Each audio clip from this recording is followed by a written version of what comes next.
Our topic today is diving into the 5 biggest money mistakes in retirement planning. Now, we could probably, actually we did come up with a list of 20, Janine, but just to keep things a little easier to digest, we're narrowing it down to 5 for today's conversation. Maybe in a couple of months we'll do another 5 and then another 5 after that, and we'll sprinkle them all in over time. But, yeah, there are a lot of mistakes that can be made. Yes, yeah, you've seen it through all your years, 20 plus years of helping people prepare for retirement and seeing, your family members and everybody else go through it too. There's lots of different mistakes that can be made. We want to help you avoid those mistakes here on Rockin' Retirement. We're busier than ever. We're on a mission, and today that mission is avoiding mistakes. So, hey, let's dive right in, Janine, and get to it. The first one, and we've touched on this in another video, is starting Social Security too early. And you talked about how that's one of the big mysteries of people's retirement plan, right? Is when to take Social Security. The mistake is doing it too soon. Right. A lot of people are, believe the hype that Social Security is not going to be there. So, oh my gosh, I want to get mine now.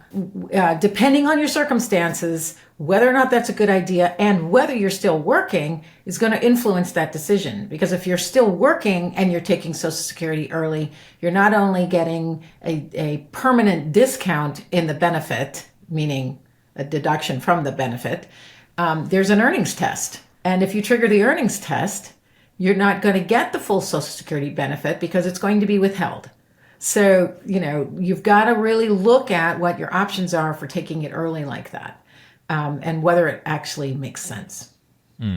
Yeah, if you take it too early, I mean, you've seen people do this before they come in to meet with you. Unfortunately, they go ahead and turn on that funnel or that stream before they actually put together their full plan. That's why it's such a big mistake, because you can't really undo that in most cases, right? There is an option to do over, but you have to be able to, for instance, if you've been taking Social Security, and let's just use round numbers for simplicity, if you've been getting $1,000 a month and it's been a year, so you've got $12,000. Well, if you want to do a do-over, you have to pay Social Security back that $12,000 to get them to recalculate. That doesn't sound fun. No, and it's only allowed once, and so before you pull the trigger on that, you want to make sure it's the right decision for your circumstance. Okay, very good. That's why it's on the list of this top 5 biggest money mistakes you can make in retirement planning. Another really big one, Janine, and this is going to hurt some people's feelings maybe, but it's taking advice from friends and family on how to invest. How often do you see that go the wrong direction? Well, over the years, I've seen it a lot. And it was really bad in 2008 when we had the big debacle. People were hawking different, company stock and everything. And before the crash, people were listening to family and friends too much. So then you have the crash. And then, I can go way back to 2001 and 2. So in 95, when the market was, 99, the market was screaming upwards. And remember big tech. So we had the big tech meltdown. Yep. There was a lot of tech that was recommended by family and friends. And then you see people make those decisions and buy that stock, and then it just tanked. And there are numerous really sad stories, that occurred after that. But, in fact, just as a personal story, I just had my son contact me, my younger son, and say, what do you think about this? I think I'm going to buy stock in this company. And I'm like, well, wait a minute, let's do this analysis. What's the point of you buying that particular company stock? Well, it's going to go up. Says who? Are you in the boardroom? Are you making decisions? Yeah. What do you know about this company, really? And because the market is random, so are stock prices. That's the big surprise for a lot of people. And it doesn't always move in the direction you think it's supposed to move. Even when the data says it should move this direction, it's not always correlated in the ways that we would think it would. Yep. And Wall Street is just as bad at making these prognostications and getting people to buy. They want you to move money. And that's what you have to remember. It is the casino, and they want you to play. Much on a spectrum of Vegas and sure thing, we're much closer to the Vegas end of the spectrum, right? Yeah, we are. Yeah. Went to Vegas only the second time in my life. Went to Vegas a couple of weeks ago, Janine, and it was just absolutely amazing experience to go back there. And for days, literally days, I was hearing the sounds of slot machines. And I mean, we didn't even actually gamble while we were there other than just like for like 5 minutes, and our money was gone. And I was like, all right, well, that was fun. But just being in the casinos, because that's where we stayed, obviously. And I just had to share that because it's like they know how to get your attention. And you said Wall Street's like the same thing. They know how to get your attention. They want you to move money. They know how to get in your head. So be aware of that. And you have to realize that there's a physiological component to this. It's the release of dopamine. It can be very addicting. Oh, I picked a winner. I'm going to pick this one. I'm going to go here. I'm going to go do that. And right. It's a very similar response.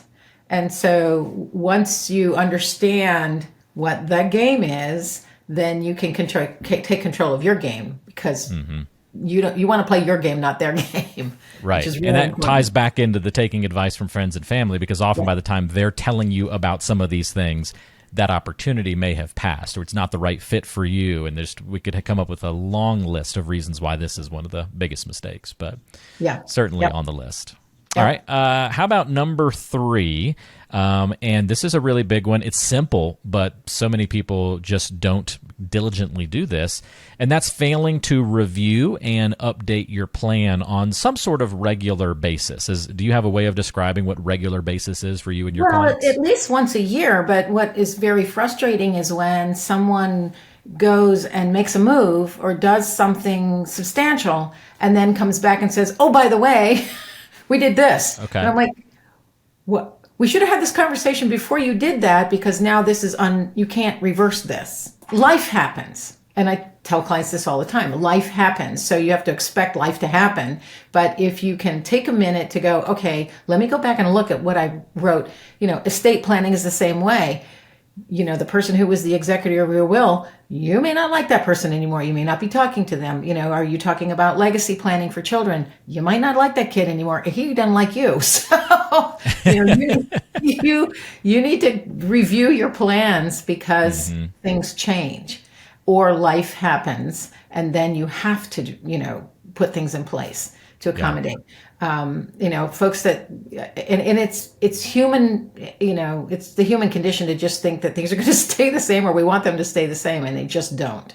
So going back to review once a year. January is a good time because it's the start of the year. Just make sure that all your beneficiaries are right, the forms are right, that they're still the same, and you still have the same plan. So at least once a year, and if there's a major life change pending, or that you're going to make a big decision on something, that's another great time to review. So that's good knowledge and good to know that. That's maybe the difference that a lot of people don't realize. They have a lot of experience, maybe somebody who works with a broker over the years, but you're not typically calling your broker up and going, hey, I just had a grandchild, and telling them about your life. But as a financial planner, or as someone who's helping people retire, that's a big difference from the broker side of the world, right? You want to hear those life events and things going on, because it changes the context of the whole plan sometimes. Yes, absolutely. And I've had, over time, I've had clients say, when I ask about legacy planning, they all say, oh, I paid for tuition. That's all the kids get. If they get anything extra, good for them. And I said, well, just to give you a heads up, when grandkids come along, you're going to change your tune. Oh, interesting. Yeah, so and that's it's not the kids you care about; it's the grandkids you're going to care about. The grandkids. So should you start a college fund for the grandchild or children, and how should you set that up, and should you put anything in a kid's name, because it can affect things down the road. So kind of thinking through some of these. Obviously, even laws and regulations change, so that's why you need to review, because things do change. That's why it's number 3 on the list. How about our 4th biggest mistake when it comes to retirement planning? That's assuming that you're not going to live a long time. And that sounds kind of like a depressing note, although some people use it as then a license to sort of like live it up, right, Janine? Like, no one in my family lives a long time, so I'm going to enjoy the first 5 years of retirement as much as I possibly can, which isn't a bad thing, but could have some consequences, right? Yeah, I mean, I've had a couple clients say I didn't expect to live this long, and they're in their mid-70s. Oh, and I said, okay. Well, I think it's kind of like when babies come into the world, the baby kind of decides when they're coming into the world, and there's somebody else deciding when you're exiting. So you need to, for statistical purposes, is, married couples, both still alive, that are 60, the statistics are you're going to live to 90. There's a 50-50 chance one of you is going to live to 92. So happily married, living long, you need to plan for living to 90 because we do have the medical care. We do have, general health, all that other stuff. Now, obviously, this depends on the persons involved, but you do need to plan for living longer. When I hear people say, I want my last check to bounce, I'm asking, okay, are you moving to where they have death with dignity? Because that's the only way to plan it that way, right? Yeah, unless you're planning your exit, there's no way for you to know how long this is going to be. So the money, everything needs to last as long as you do. So how are you planning that? I bet that one will resonate with some people because there's a lot of folks that I think probably have that thought, maybe think they know how long they're going to live and kind of plan that way.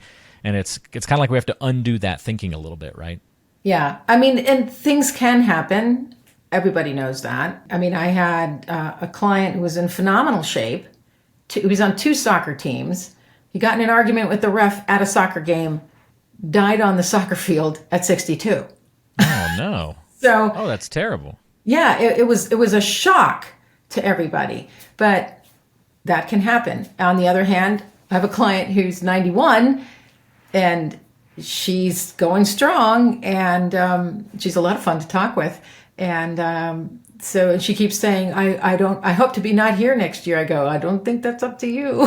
Oh, yeah. Yeah. So stay engaged, as much as you can possibly stay engaged. You have to plan for the longest period of time.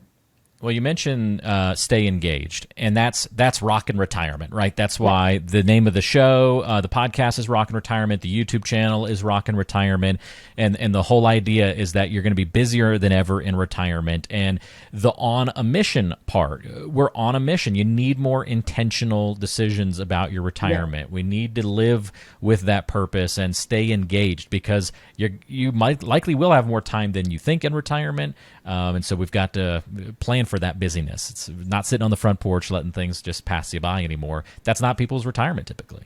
No, and most people do want to become involved in something. And I have a brother-in-law that plays a lot of golf. He was a veterinarian.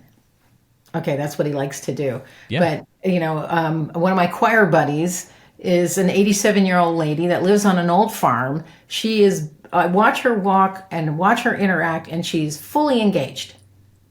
And she's doing amazing. And so part of that is, what do you love to do? Because you finally have the time to do it. And when you're loving what you're doing, you're going to stay busy with it. It's the opposite for the people that you're working with, at least. Yeah, exactly. Okay. Stay engaged because it is just healthier all the way around.